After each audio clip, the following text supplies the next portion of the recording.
Welcome back to Court TV Live. I'm Michael Ayala. We are continuing our coverage in the killing in a convenience store trial going on in North Carolina. Just moments ago, if you missed it, the jury told the judge it could not reach a unanimous decision in the aggravating factors in the penalty phase. I want to get you back into court now where the judge is addressing the jury. I'm going to ask you and your colleagues as a whole, by a show of hands, do all the members of the jury believe that, in fact, if the court were to allow them to do more work, that, in fact, there would not be any further movement on the numbers that your colleague has informed the court of, that number being 8-4. For those of you that agree with your colleague that further deliberations would not be helpful, please raise your hand. Let the record reflect, raise them up high, please. Thank you. Let the record reflect that all jurors have raised their hands, indicating that they agree with their colleague that further deliberations would not be helpful and therefore the numbers would not change. Is that correct? Once again, by a show of hands. Let the record reflect all jurors have raised their hands.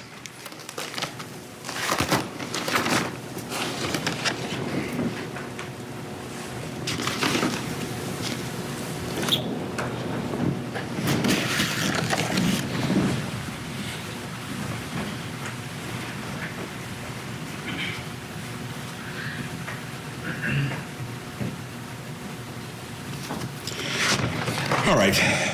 As a function of that, the court will make a finding that the jury, for the portion, this is a bifurcated trial, for the portion dealing with whether or not an aggravating factor in fact existed, the jury, based on state's or court's exhibit number 3, deliberated for 90 minutes.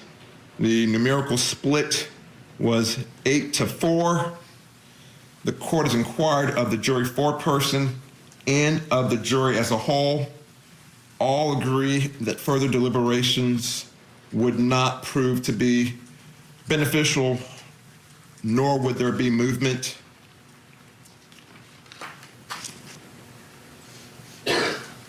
Therefore, it appearing to the court that there is no reasonable probability of the jury's agreement on a verdict as to whether or not an aggravating factor, that being aggravating factor number 13A, exists, the court will declare a mistrial on this portion of this matter, recognizing that the jury previously, for the substantive portion, did find the defendant guilty of voluntary manslaughter.